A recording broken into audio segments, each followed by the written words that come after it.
Even as CBS's Mom lost one of its biggest stars, the show still pulled off a season finale viewers can be satisfied with. Here's how the characters came through their darkest times.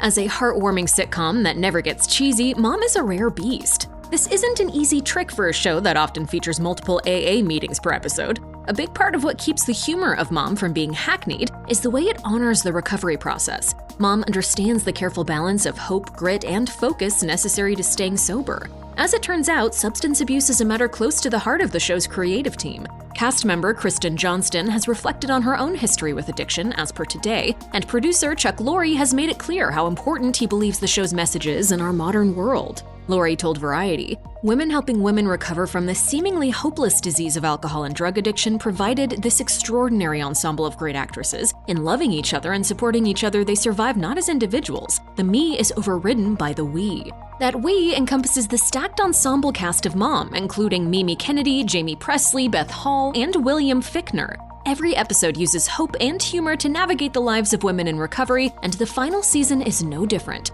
The show draws to a close by admitting the struggle is very real, but so are the friends made along the way. While she isn't physically present in Season 8 of Mom, Christy still has a relationship with Bonnie throughout it. Bonnie even fondly jokes about Christy in the moving finale. Viewers get a sense that Christy and Bonnie are on good terms even though Christy is busy at Georgetown Law. While this casual camaraderie might seem typical for a sitcom, it's downright miraculous for the Plunketts. I don't like you, but we eat 8 meals a week together. Most of this show's humor comes from Christy and Bonnie butting heads. The mother-daughter duo are an odd couple. Christy constantly searches for approval and a steady path, while Bonnie blazes a self-serving trail through any and all situations. But Christy's meekness can easily shift to rage against Bonnie, just like Bonnie's air of confidence can be rattled by the slightest judgment from her daughter. These leading ladies are a comedy dream team, as well as a vivid portrait of living and forgiving in recovery. No matter how much progress either mom makes, they can always remind each other of the consequences of their chaotic pasts. This keeps them on their toes and in check when they aren't screaming at each other or smuggling maple syrup across the Canadian border anyway. But when Christy takes the next step in her healing journey all the way to law school, she leaves Bonnie to assume her own new role, den mother. Though Mom initially focuses on Christy, it ends as an ensemble show led by Bonnie. While Bonnie loves the attention that comes with being the AA gang's de facto leader, she doesn't always love the responsibility it requires. This is evidenced when she lies her way into booking business for her and Tammy, bullies Marjorie into attending a slumber party, and unintentionally makes everyone confront something traumatic from their past, and mocks new sponsee Rod, played by Steve Valentine, for not remembering a passionate weekend they spent together during his rock star days. You don't forget me, I forget you. But the ending of Mom shows Bonnie is the glue holding her band of ladies together and a dauntless crusader. Season 8 sees her get a sleazy strip club owner to take down a 20-year-old billboard of Christy, spur her ADHD therapist into asking out an old crush, and throw out her roast of Marjorie in favor of a heartfelt speech. When Bonnie isn't terrifying Adam and the gals with her wrath, she's helping them stay on track and grow. Allison Janney is one of the finest actors of our time. Known for her work on The West Wing, I, Tonya, and 10 Things I Hate About You, she won 2 Emmys for her performance on Mom. Janney can pull off heart-wrenching moments of vulnerability and slapstick silliness, and on Mom, both are often required in lightning-quick scenes. It's only appropriate then that her finale co-star is another powerhouse performer, Melanie Lynskey. The Mom finale features the Yellow Jacket star as Shannon. Shannon is brand new to recovery and mistrustful of Bonnie's shiny, happy AA gang, who are in particularly smiley form at the start of the episode. When Bonnie clocks that Shannon definitely isn't feeling it, she chases after her through the rain, ruining her new suede shoes in the process. This sacrifice isn't typical of the old Bonnie, but we get the sense that it might be what the new and improved version is all about. Bonnie ultimately convinces Shannon to get coffee with the gang. What is it with you people and coffee? It's the only drug we have left, so we abuse it. These evenly matched actresses set a strong and poetic tone for the end of the series and create a final showdown between a stand-in mother and daughter. And life possibly changing in 5, 4, Don't do that, 3. boys. Roger that. Bonnie sees a lot of herself in Shannon, especially her bad attitude and sense of being marked for failure. While we've seen Bonnie try to play the hero before, this time she manages to put her ego aside and calmly tell Shannon she can call any time she's tempted to use. Just like the old Bonnie, Shannon is convinced she doesn't need or deserve real help and brushes the offer off. But later, she comes begging for aid, just as Bonnie, stressed by news of Adam's cancer diagnosis, struggles to give it. Bonnie is rattled and becomes even more so when Jill reveals she and Andy are getting married right away and want Bonnie to attend. and then Shannon's mom chases Shannon through a window. When Bonnie can't get a hold of Shannon, a pit forms in her stomach. Has Shannon met the same fate as Jody? Chaos reigns, the exact kind that would have driven the old Bonnie to drink. We've seen old Bonnie relapse before, but this time she doesn't. Instead, she works hard to support Shannon and Adam. Bonnie ends up pulling some strings to get the brawling Jolene and Shannon contained at Jill and Andy's courthouse wedding and their first mother-daughter AA meeting.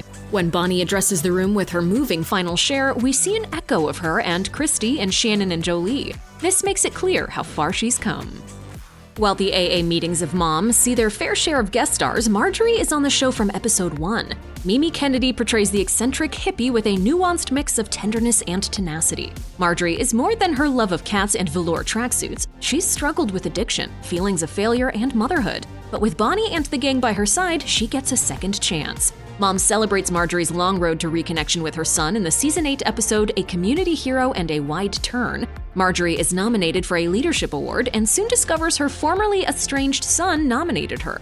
They share a touching full circle moment, which is made even more satisfying by the fact that Marjorie misses the awards ceremony to provide support to a pregnant Jill. Mom also delivers another poignant moment between Marjorie and sponsee Bonnie in the series finale, My Kind of People and The Big To-Do. While Bonnie often makes cracks about Marjorie in the same breath as asking her for help, in the finale she's as straightforward as we've ever seen her. She reaches out in a time of need, and Marjorie advises Bonnie that all she can do is the next right action, leaving the audience with a powerful final message.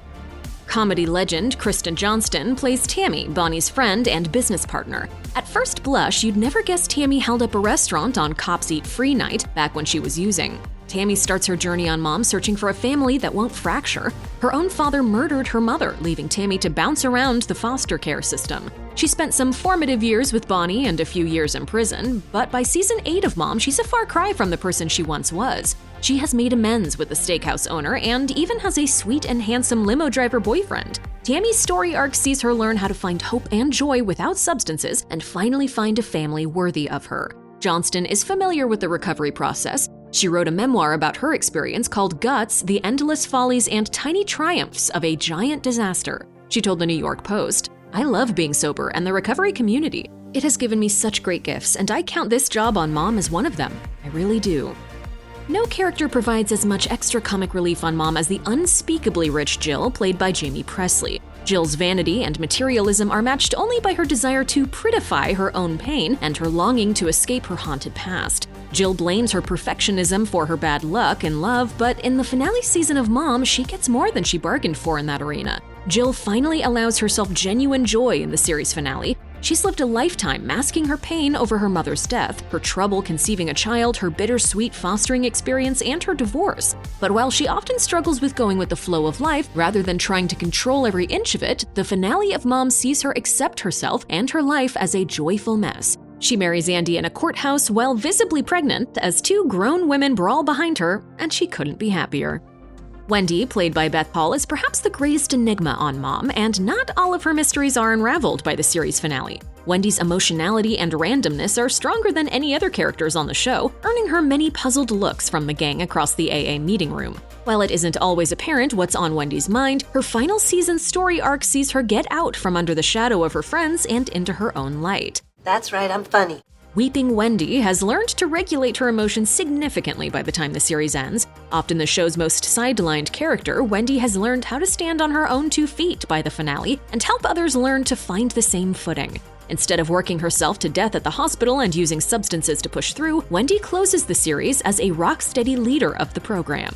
While we're used to seeing Wendy in the background of group shots, our final image of her is a woman who stands tall behind the AA podium. She asks both the room and the audience, Who else would like to share?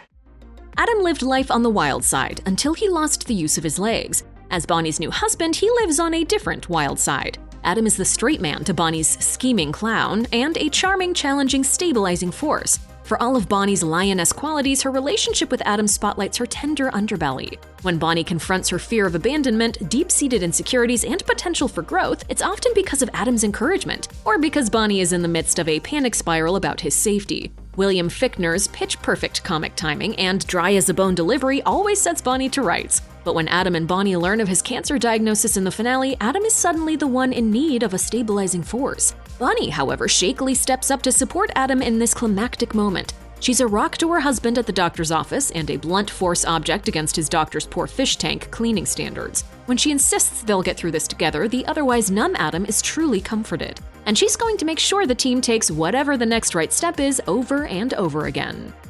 The ending of Mom mirrors its beginning and re-ups the show's thesis statement. Recovery is possible even if relapse is probable. Mom proposes that those who desire redemption and rebirth through recovery deserve it and can earn it if they work for it. They don't have to do it alone either. Mom finds recovery within supportive and loving communities. Bonnie delivers a powerful share in the finale, addressing her friends and the group's dysfunctional new mother-daughter duo. She admits that despite the reasons she could have a drink, she doesn't. Why? She offers, I kind of like me. I kind of love me. It's a moving distillation of growth and acceptance, and we see it across the show's beloved ensemble. Though the finale leaves unanswered questions, we know Bonnie's going to be okay as long as she keeps working for it with help from her friends.